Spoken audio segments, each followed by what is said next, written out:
Cara melakukan seleksi dalam proses perekrutan agen asuransi.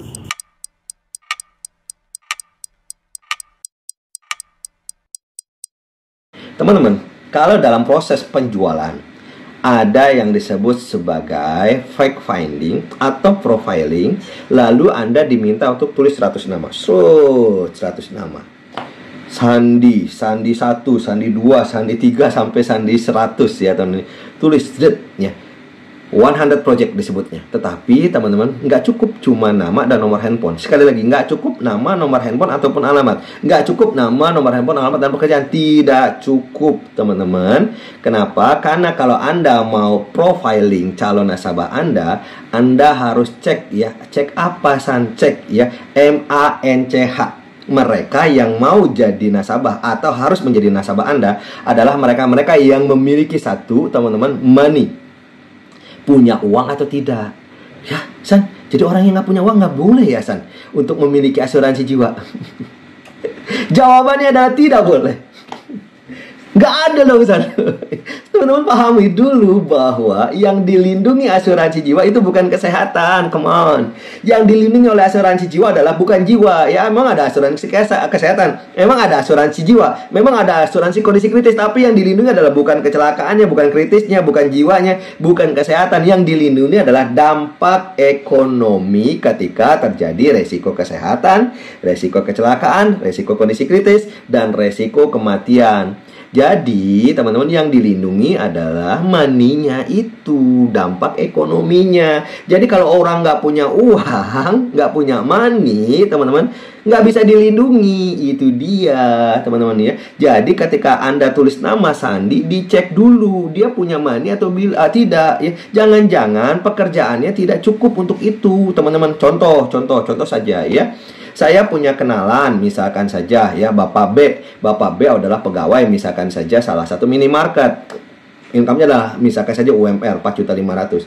Saya hitung-hitung dulu tuh ya. Dia sih punya uang sih 4.500.000 gajinya setiap bulan, tapi saya hitung-hitung dulu nih, teman-teman. Berapa kebutuhannya ya?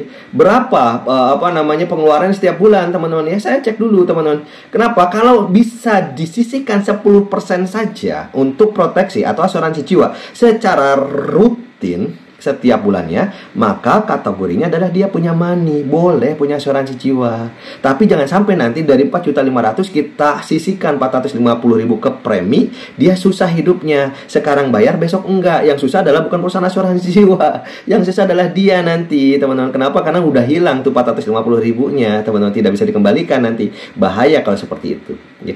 Yang pertama adalah money. Yang kedua adalah authority. Authority, dia punya keleluasaan enggak, punya wewenang enggak untuk ngambil keputusan. Jangan-jangan teman-teman ya, jangan-jangan yang kita tawarkan misalkan saja ternyata teman-teman ya bukan pemilik uangnya nih gitu ya.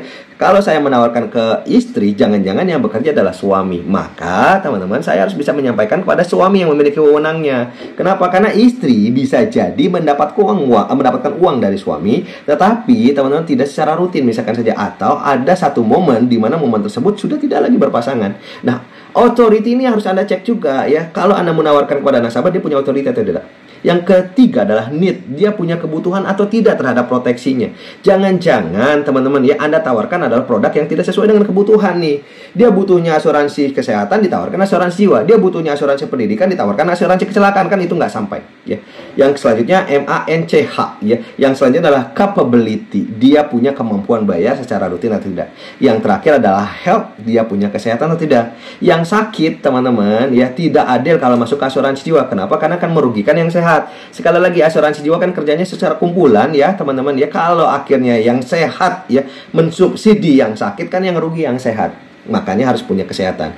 Itu kalau dari sisi nasabah. Jadi udah bikin 100 nama dalam penjualan, teman-teman. Tulis nomor handphonenya, tulis pekerjaannya, tulis alamatnya. Jangan lupa ada MANCH. Contoh di sini kan A B C D F G H I ya teman-teman ya. Anda tinggal tulis aja MANCH, tulis tuh. Kalau ada centang, berarti yang disebut sebagai hot prospect.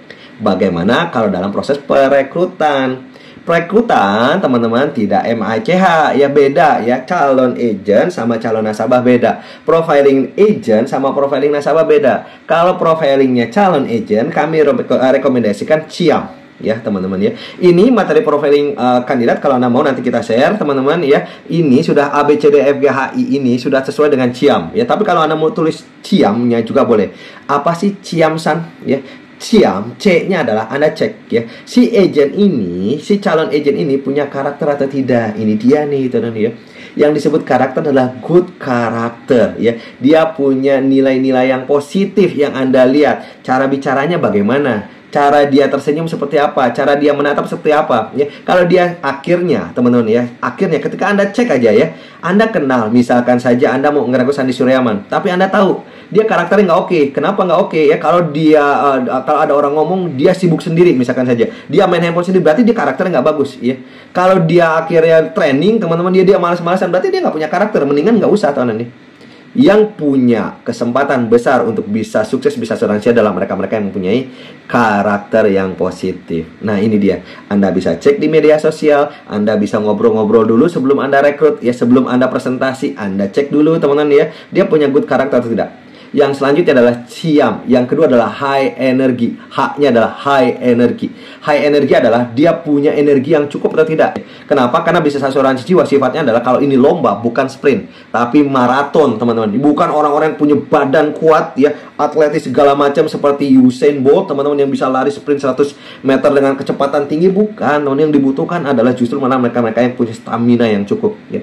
Punya kemampuan untuk bisa menjaga pikiran untuk tetap positif, teman-teman ya. Punya kemampuan untuk bisa menjaga staminanya sampai dengan akhir finish. Kenapa? Karena larinya panjang di sini, teman-teman ya. Nah, harus punya high energy. Jangan sampai teman-teman Anda ngerekrut orang yang sakit-sakitan. Jangan sampai Anda ngerekrut orang yang nggak suka panas-panasan.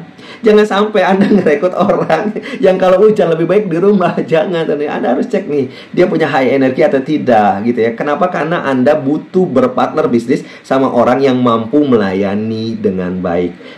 Kenapa, San? Sekali lagi, teman-teman. Kalau ada nasabah yang harus dilindungi, maka yang menjadi servicingnya adalah mereka ya, atau agent Anda. Kalau agent Anda, teman-teman, energinya sedikit, dia nggak punya kemampuan melayani itu, teman-teman. Tapi kalau energinya besar, setelah nasabahnya akhirnya buka premi, buka polis dengan perusahaan kita, dia punya kemampuan melayani dengan baik. High energy. CIAM, C-nya adalah karakter, H-nya adalah high energy, I-nya adalah integrity. Ini dia yang harus Anda cek nih, teman-teman. Dan ini adalah wajib, mutlak, kudu, harus. Apa yang disampaikan, apa yang dilakukan, satu.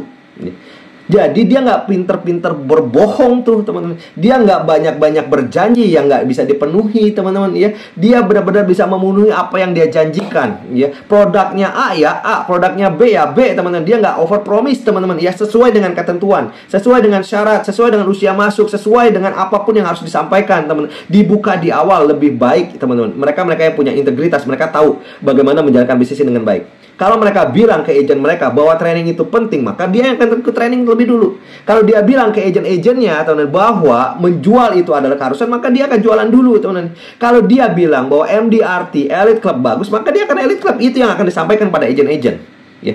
Apa yang disampaikan, apa yang dilakukan, apa yang dipikirkan dan diniatkan, satu saya tambahin, jadi ada 4. Yang dipikirkan, yang diniatkan, yang diucapkan, yang dilakukan, satu. Itu yang disebut dengan berintegritas kepada nasabah, kepada calon agent. Kalau Anda punya agent yang tidak punya integritas, atau calon agent yang tidak punya integritas, baiknya next, berbahaya pada bisnis Anda. Yang selanjutnya adalah CIAM, karakter, high energy, integrity. Yang A-nya adalah, teman-teman ya, achievement driven, tergerak terhadap pencapaian. Kalau ketika ada pengumuman, misalkan saja ternyata kontesnya kontes yang kecil-kecil, misalkan saja Pak Riko, misalkan saja ya, kontes di minggu ini adalah mendapatkan tiket nonton ya, tiket nonton ya, Siksa Neraka misalkan saja ya. Nilainya Anda tahu cuma 50.000. Buat agent yang nggak punya achievement driven adalah mereka-mereka yang disebutkan kontes yang cuma nilainya 50.000. Mereka bilang tiket nonton doang, siksa neraka lagi. Mereka adalah orang-orang yang nggak punya ketertarikan terhadap apapun pencapaiannya. Pencapaian kecil semangat, pencapaian besar semangat, pencapaian sedang semangat. Itu adalah orang-orang yang achievement driven. Apapun pencapaiannya kejar. Itu dia, teman-teman. Cara ngeceknya gimana, San, ke kandidat kita? Cek, teman-teman ya, dia kerja berapa lama dia kerja. Misalkan saja 10 tahun ya, berapa kali dia promosi dalam 10 tahun. Kalau dia nggak pernah promosi, berarti dia nggak punya ketertarikan untuk bisa mencapai sesuatu. Lebih baik Anda tidak rekrut. Ya.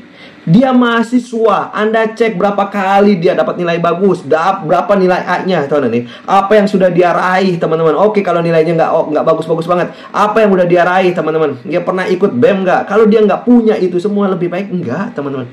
Sekali lagi, kalau dia nggak punya keinginan untuk berprestasi, bergabung bis asuransi jiwa, teman-teman, cuma jual satu polis doang.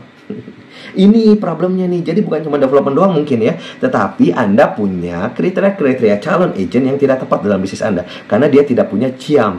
C-nya karakter, H-nya high energy, I-nya integrity, A-nya adalah achievement driven, yang terakhir adalah money motivation. Bukan money oriented ya, nggak semuanya uang tadi ya, tapi money motivation ya, termotivasi untuk mendapatkan uang lebih. Kenapa? Uang itu menjadi energi yang positif, yang baik tambah baik dengan uang ya, yang pintar tambah pintar dengan uang, yang setia tambah setia dengan uang. Itu jaminan, teman-teman. Kalau dia akhirnya punya money motivation, hasilnya akan menjadi sangat-sangat luar biasa, teman-teman ya. CIAM ini menjadi salah satu strategi kita untuk kualitas di dalam tim kita terjaga.